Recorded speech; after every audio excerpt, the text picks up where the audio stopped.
Comment where you're watching from today. This story about an unexpected act of kindness between rivals will remind you that sometimes the greatest moments in sports happen far from the cameras. The morning sun cast long shadows through the hospital windows as Michael Howard made his way through the quiet corridors of Boston General. The veteran sports reporter had covered countless games, championships, and rivalries over his 30-year career, but something about this story felt different. In his hand, he held his worn leather notebook, its pages filled with hastily scribbled notes about what had transpired just hours earlier.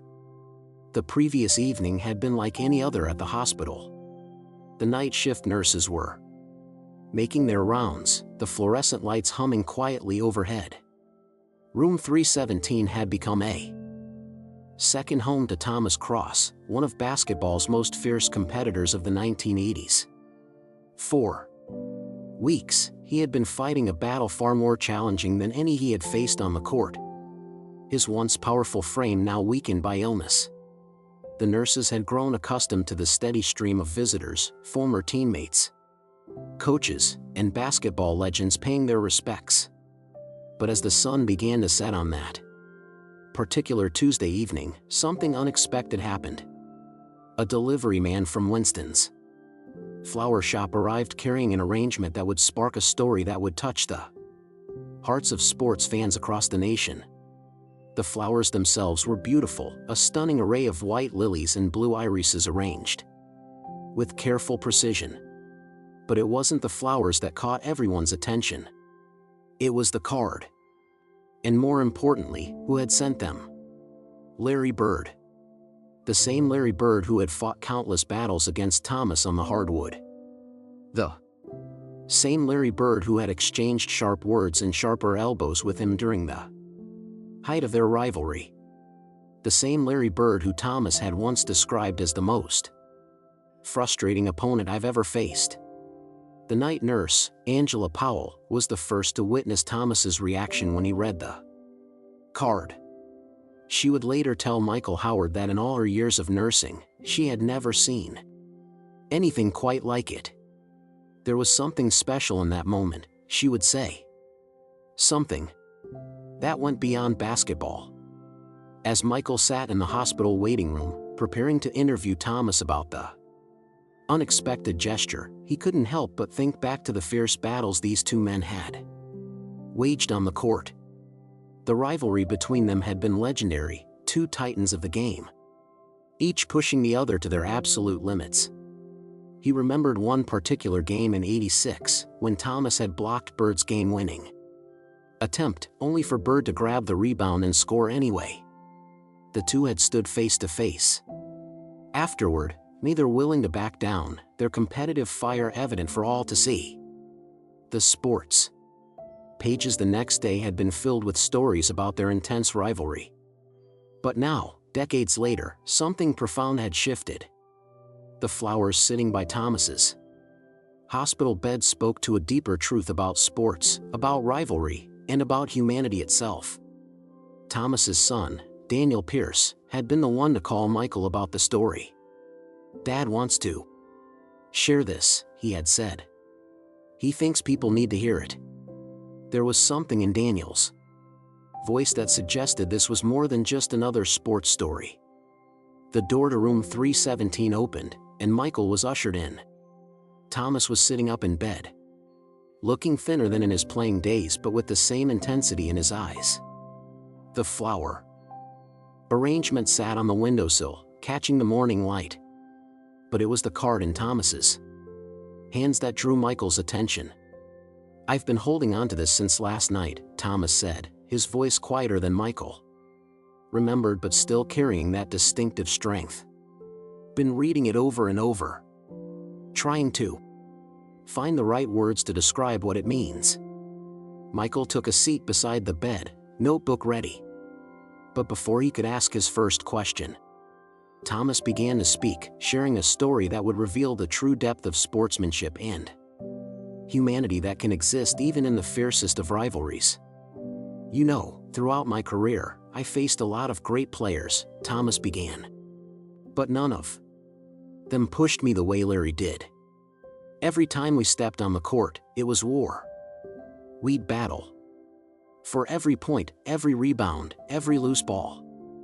There were nights I'd lay awake, replaying moments from our games, thinking about what I could have done differently. He paused, looking at the card again. But this is something else entirely.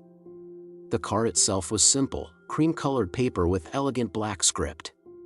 But the words inside had left everyone who read them stunned. Michael leaned forward as Thomas began to read. Aloud, his voice catching slightly with emotion. "Thomas," he read, "they tell me you're fighting harder than you ever fought me on the court. And knowing how hard you fought me, that's really saying something. I want you to know that. Just like all those games we played, you're not in this alone. Your opponent may be different now, but your strength remains the same. The game isn't over yet, my friend. Keep battling." Larry. The silence that followed was heavy with meaning. Outside the window, the Boston skyline stretched toward the morning sun, the city beginning to wake up to another day. But in room 317, time seemed to stand still as the weight of those words hung in the air. "You have to understand," Thomas continued, "in our day, showing weakness wasn't an option. We were warriors on the court. The battles we fought, they were real. The rivalry was real. But what Larry did here, it shows that some things are bigger than basketball." Michael watched as Thomas carefully folded the card and placed it back on his bedside table. The reporter had covered countless stories about sports rivalries over the years, tales of fierce competition, dramatic victories, and bitter defeats. But this was different. This was a story about what happens when the game ends and humanity begins. "I've been thinking about all our battles," Thomas said, gazing out the window at the city. "Beyond. All the times we went head to head. The championships. The defeats. The victories. But you know what stands out now? It's not the scores. It's not who won or lost. It's the respect. The understanding that we brought out the best in each other." As Thomas spoke, Michael couldn't help but notice how the morning light caught the white lilies and blue irises, creating a gentle glow around the room. It seemed fitting somehow, a soft light, illuminating a moment of profound grace between two legendary competitors. "Larry and we never talked much off the court," Thomas continued. "Didn't need to. Our conversation was in the game itself. Every move, every counter move, every challenge and response, that was our dialogue. But this," he gestured to the flowers and card, "this is different. This is Larry speaking a new language. And I hear him loud and clear." The nurses would later tell Michael about the change they noticed in Thomas after the flowers arrived. How his spirit seemed lifted, his determination strengthened. How he began talking about the future again, making plans, setting goals. One small act of kindness from an old rival had rekindled something essential in him. As Michael prepared to leave, making notes for the story he would write, he asked Thomas one final question: "What would you say to Larry if you were here right now?"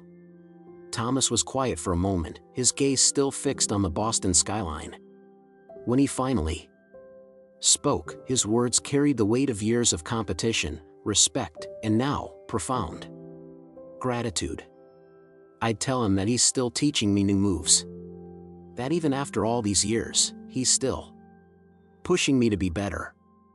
Only this time, it's not about basketball. It's about being human." Have you ever experienced an unexpected act of kindness from someone you considered a rival? Share your story in the comments below. Sometimes the most powerful moments of human connection come from the most unexpected sources. As news of Larry Bird's gesture spread through the basketball community, Stephen Conway, the longtime equipment manager for Thomas's team, remembered a moment from decades ago that suddenly took on new meaning.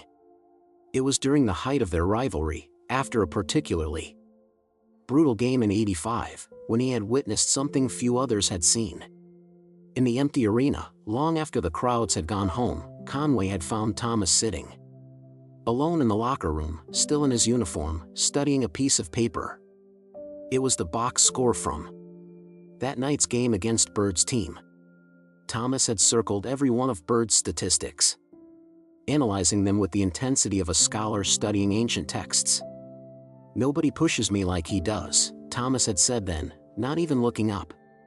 "Nobody makes me question everything I know about the game like Larry does." Now, as Conway stood in the hospital corridor outside room 317, that memory played in his mind like an old film reel.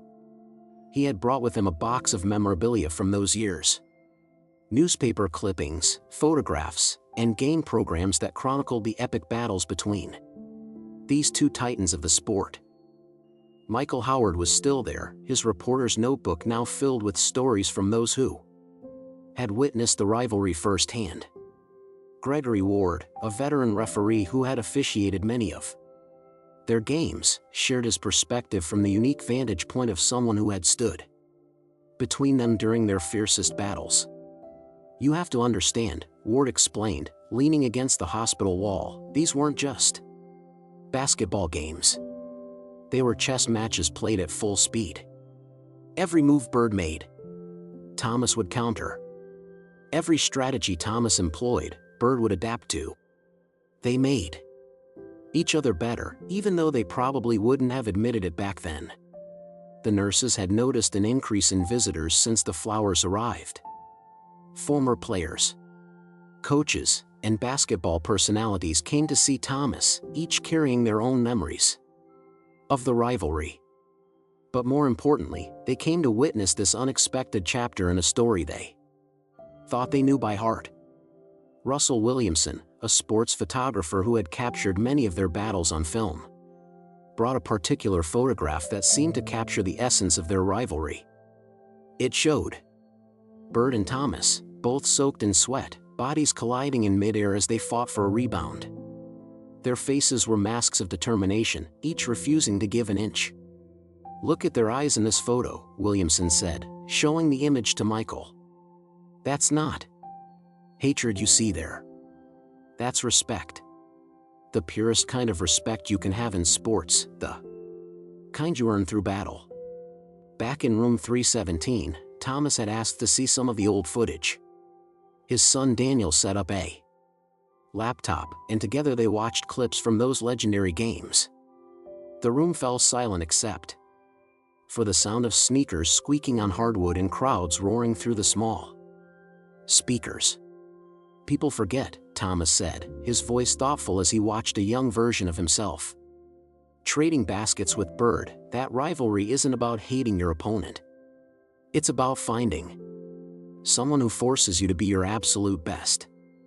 Larry did that for me. Every single time we played." The footage showed a particularly intense sequence from the '87 playoffs. Bird had just hit a seemingly impossible shot over Thomas's outstretched arm. The camera caught Thomas shaking his head, a slight smile playing at the corners of his mouth, the kind of smile that said, "I couldn't have defended that any better." Robert Manning, Thomas's former teammate, arrived in the afternoon carrying his own memories of the rivalry.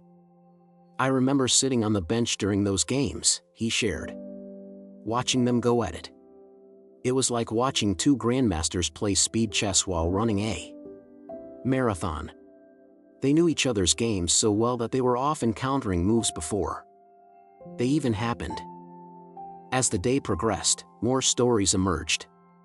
Patricia Vincent, a longtime season ticket holder, recalled a moment after a particularly heated game when she overheard Bird telling a teammate, "Thomas makes you earn every single point. That's why he's the best."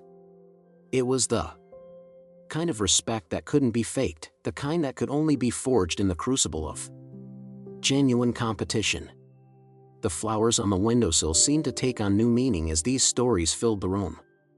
They weren't just a gesture of goodwill, they were a recognition of a bond that had been built 3 years of fierce competition. Each petal seemed to represent a battle fought, a lesson learned, a moment of growth forced by the other's excellence. Thomas's doctor, Dr. Richard Moore, noticed a marked improvement in his patient's spirits as the day went on. "There's something powerful about being reminded of your strength," he observed. "Especially when that reminder comes from someone who knows firsthand just how strong you are." Late in the afternoon, a package arrived from Larry Bird himself. Inside was a DVD with a simple note: "Thought you might enjoy reviewing some game tape, old friend. You always said I got lucky on some of these shots." Time to settle the debate. The room erupted in laughter, the kind of laughter that comes from understanding the deeper meaning behind the gesture. Here was Bird, still pushing Thomas, still challenging him, but now in a way that brought light to a difficult time. As they watched the DVD together, Thomas provided commentary on each play, breaking down the strategies, the countermoves, the subtle adjustments that casual fans might have missed.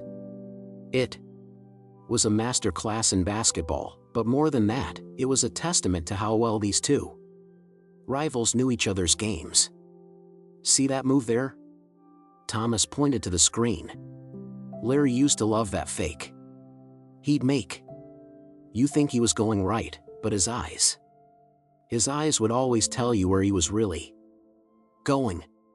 Took me 3 years to figure that out. And you know what? Once I did, he came up with something new. That's who he was, always evolving, always pushing the boundaries." Michael Howard watched as Thomas's face lit up with each play, each memory. The reporter had covered countless stories about sports rivalries turning bitter, about competition breeding animosity. But here was something different, a story about how rivalry, when rooted in respect, could forge a connection that transcended the game itself. The sun was setting over Boston when Shane Rodriguez, one of the younger nurses, asked Thomas what it felt like to receive flowers from someone who had once been his fiercest rival. Thomas was quiet for a moment, watching the last rays of sunlight play across the petals of the lilies and irises. "You know," he finally said, "when you're young and in the heat of competition, you think it's all about winning. But as you get older, you realize it's about the people who pushed you to be better than you thought you could be. Larry didn't just make me a better player, he made me a better competitor, a better student of the game. And now, with these flowers and that card, he's teaching me something about being a better human being." As the day drew to a close, the stories continued to flow. Each person who entered room 317 brought their own piece of the rivalry's history, their own perspective on what made it special. But what became increasingly clear was that the flowers by the window represented something more than just a kind gesture from one legend to another. They represented the evolution of a rivalry into something deeper, a recognition that the battles they fought had created a bond that neither time nor illness could diminish. In that hospital room, surrounded by memories and mementos of their competitive past, a new chapter was being written in their shared story. Have you ever had a rival become a source of strength during difficult times? Share your story in the comments below. Sometimes our greatest opponents can become our most unexpected allies. Word of Larry Bird's gesture spread quickly through the basketball world, touching hearts and changing perspectives far beyond the walls of room 317. Wayne Stone, a sports columnist who had covered both players throughout their careers, sat in his office late that evening, staring at a photograph on his wall, a frozen moment of Bird and Thomas in mid-flight, battling for a loose ball. The story had begun to take on a life of its own.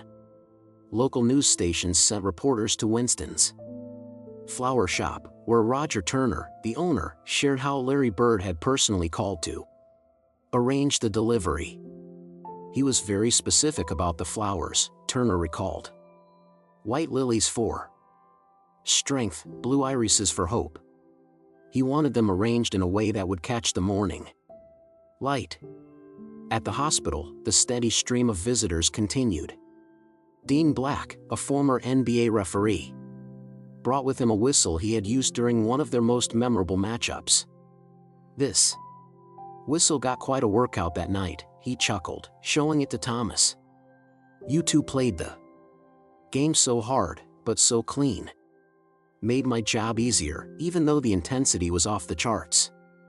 The impact of Bird's gesture reached beyond just the professional basketball community.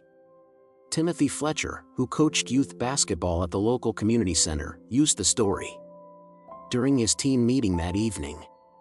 This is what true sportsmanship looks like, he told his wide-eyed players. It's not just about how you act during the game, but how you treat each other as human beings. Back in room 317, Thomas received an unexpected call from Douglas Mitchell, his old high school coach. I remember telling you about Larry Bird when you were just starting out, Mitchell reminded him. Said he'd be the toughest opponent you'd ever face. But I never imagined he'd end up teaching all of us, something this profound about the heart of competition. The media coverage continued to grow.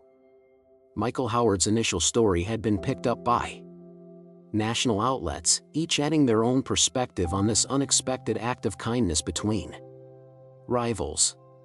But it was Russell Anderson, a local sports radio host, who perhaps captured it best during his evening broadcast. What we're witnessing here isn't just a nice gesture between old opponents, Anderson said into his microphone.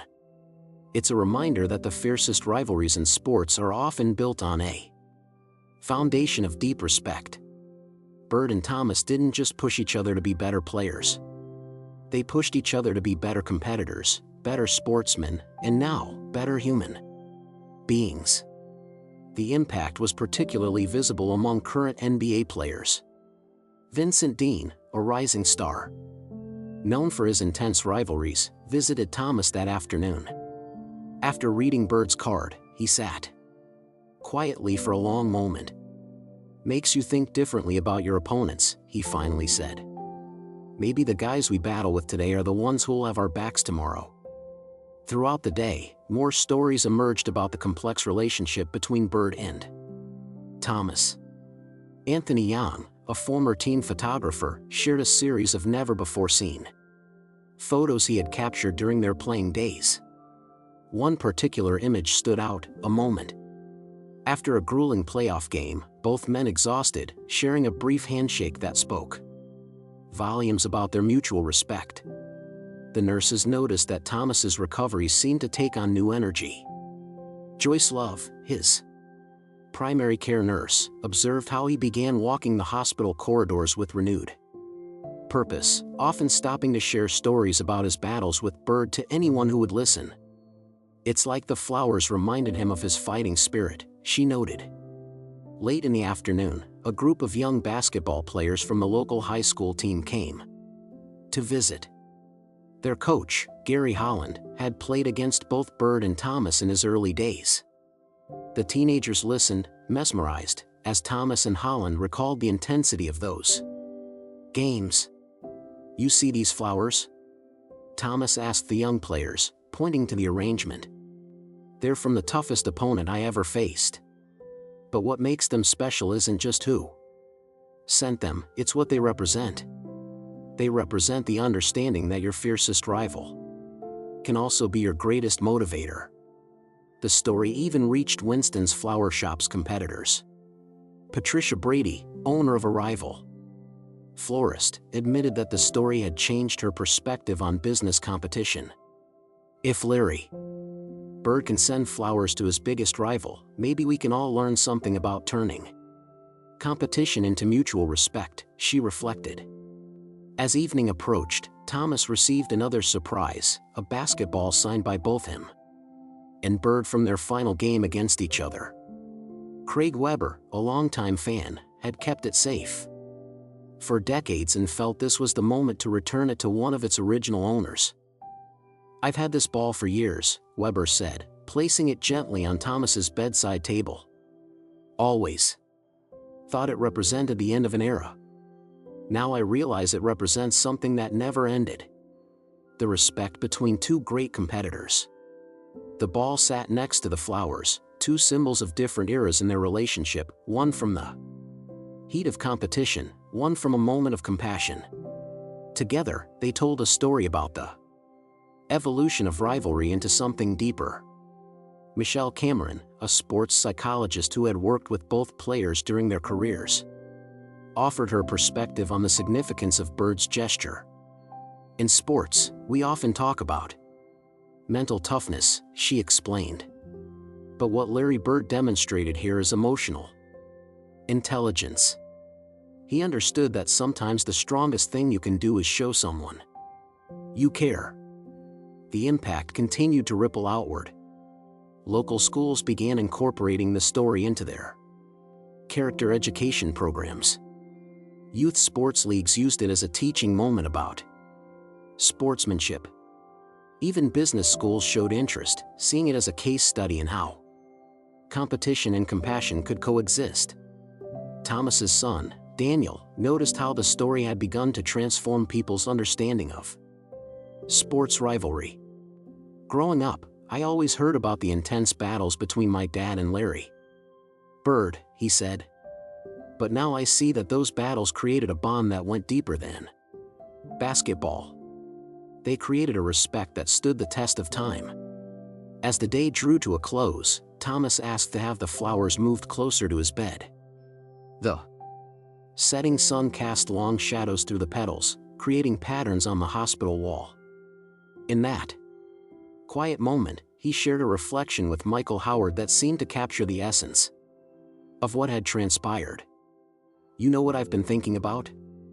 Thomas said, his voice soft but clear. "All those years we spent trying to beat each other, we were actually building something together. Every game, every battle, every moment of competition, it was all laying the foundation for this moment. For understanding that your greatest rival can also be your greatest ally." The story continued to spread, touching hearts and changing perspectives. Randy Clark, a veteran sports writer, summed it up in his evening column, "In an era where sports often seems to be more about conflict than competition, Larry Bird's gesture reminds us of what athletic rivalry should be, a force that brings out the best in us, not just as athletes, but as human beings." As night fell over Boston, room 317 had become more than just a hospital room. It had become a testament to the power of sports to transcend competition and touch the human spirit. The flowers, still fresh and vibrant, stood as a symbol of how rivalry, when rooted in respect, could blossom into something beautiful and unexpected. Have you ever seen a competitive relationship transform into something more meaningful? Share your story in the comments below. Sometimes the greatest acts of kindness come from the most unexpected sources, and the fiercest rivalries can lead to the strongest bonds. 1 week after Larry Bird's flowers arrived at room 317, something remarkable began to unfold. In hospitals across the country, Christopher Watson, a nurse at Boston General, was the first to notice the trend. Former sports rivals were sending flowers to each other, each arrangement carrying messages of support and understanding. The movement had started quietly. Ryan Fletcher, a retired football player, sent an arrangement to his longtime rival in Seattle. Angela Gregory, a former Olympic swimmer, had flowers delivered to her biggest competitor who was recovering from surgery in Miami. Each gesture referenced the story of Bird and Thomas, creating a chain reaction of kindness that stretched far beyond basketball. In room 317, Thomas's recovery had taken a remarkable turn. Dr. William Bailey, his lead physician, noted that his patient's vital signs had improved significantly since receiving Bird's flowers. Sometimes, Dr. Bailey observed, the medicine we need most isn't found in any prescription. It's found in knowing we're not fighting our battles alone. The media coverage had evolved from a simple sports story into something more profound. Donna Fisher, a cultural anthropologist, published an article analyzing how Bird's gesture had tapped into something fundamental about human nature. "What we're witnessing," she wrote, "is the power of rivalry transformed into alliance. It's a reminder that our strongest relationships often emerge from our greatest challenges." Michael Howard continued to document the unfolding story, but now his focus had shifted. Instead of just covering the initial gesture, he began tracking its ripple effects throughout society. Business competitors were sending flowers to each other during tough times. Political opponents were reaching across the aisle with similar gestures of support. The story had transcended sports entirely. Thomas received an unexpected visit from Harold Bradley, a former referee who had officiated many of his games against Bird. Bradley brought with him a collection of personal notes he had kept from those years. "I used to write down the things you two would say to each other during games," he explained. "The competition was fierce, but there was never any hatred. Just two warriors pushing each other to greatness." The flowers, still fresh on the windowsill, had become something of a symbol. Hospital staff reported that patients would ask to walk past room 317 just to see them. Each bloom seemed to represent something different now: strength, hope, resilience, and the power of unexpected kindness. Late one evening, Thomas received a phone call that brought everything full circle. Larry Bird was on the line. The conversation that followed was private, but those present in the room could see its impact on Thomas's face. When the call ended, he sat in silence for a long moment before sharing what Bird had said. "Larry told me something I'll never forget," Thomas revealed. "He said that all those years we spent trying to beat each other, we were actually making each other stronger. And now, when the game is different but the stakes are higher, that strength we built together matters more than ever." The story continued to evolve. Kimberly Evans, a high school basketball coach, incorporated it into her team's training. "Before every game," she explained, "I remind my players that their opponents aren't their enemies. They're partners in excellence, pushing each other to be better." The impact reached beyond American shores. Benjamin Morton, an international sports correspondent, reported similar gestures happening between rivals in European soccer, Asian basketball leagues, and South American football. The language of flowers and friendship had become universal. Thomas's son Daniel noticed another change in his father. The competitive fire that had driven him throughout his career had transformed into something equally powerful but different. "Dad still has that intensity," Daniel observed, "but now it's focused on recovery, on getting stronger, on showing others that every challenge can be faced with dignity."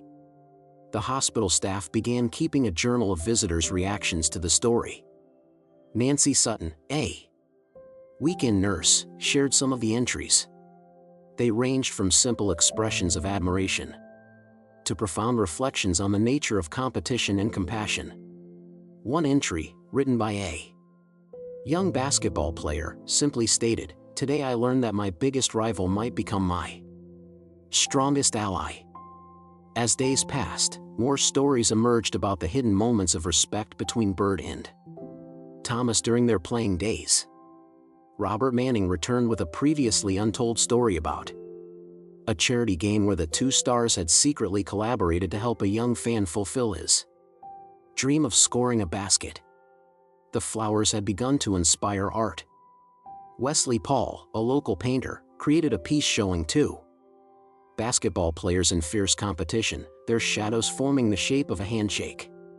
The painting, titled "Rivals and Grace," was displayed in the hospital lobby. Thomas's recovery continued to progress. His physical therapy sessions became opportunities to share the deeper lessons he had learned from his rivalry with Bird. "Every time I push through another rep," he told his therapist, Gloria Phillips, "I think about all those battles on the court. How they prepared me for this moment." the story reached the highest levels of professional sports. League commissioners began discussing ways to promote the positive aspects of rivalry.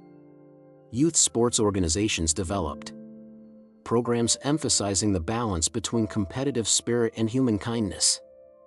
1 month after the flowers arrived, Thomas was strong enough to sit in a wheelchair by the window. The Boston skyline stretched out before him, the same view he had seen every day, but somehow different now.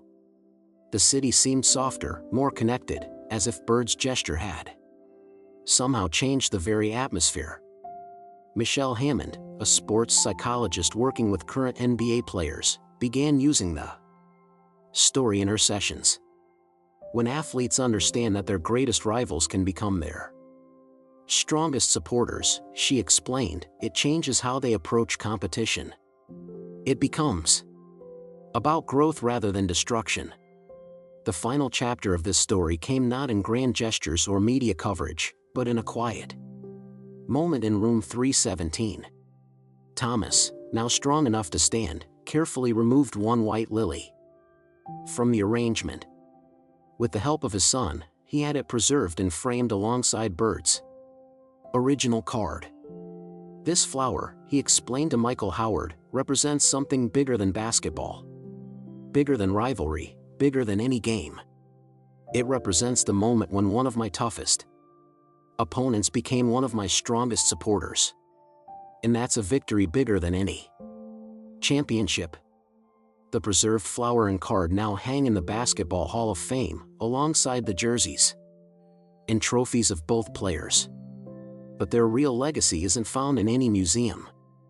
It's found in the countless stories of rivals reaching out to each other in times of need, of competitors remembering that beneath every rivalry lies the potential for profound human connection. As Thomas prepared to leave the hospital, he had one final reflection to share. Looking at the empty vase that had held Bird's flowers, he smiled. "You know what's amazing?" he said. "Those flowers wilted and faded, but what they represented, the spirit of rivalry transformed into friendship that will bloom forever." In the years that followed, whenever anyone asked about the story of Larry Bird's flowers, they were told not just about the gesture itself, but about what it sparked. How a simple arrangement of lilies and irises had started a movement that reminded the world that our fiercest competitors can become our strongest allies, and that true greatness is measured not just in how we play the game, but in how we treat each other when the game is over. Have you ever turned a rivalry into a friendship? Share your story in the comments below. Sometimes the greatest victories in life come not from defeating our opponents, but from realizing that together, we can achieve something far more meaningful than winning.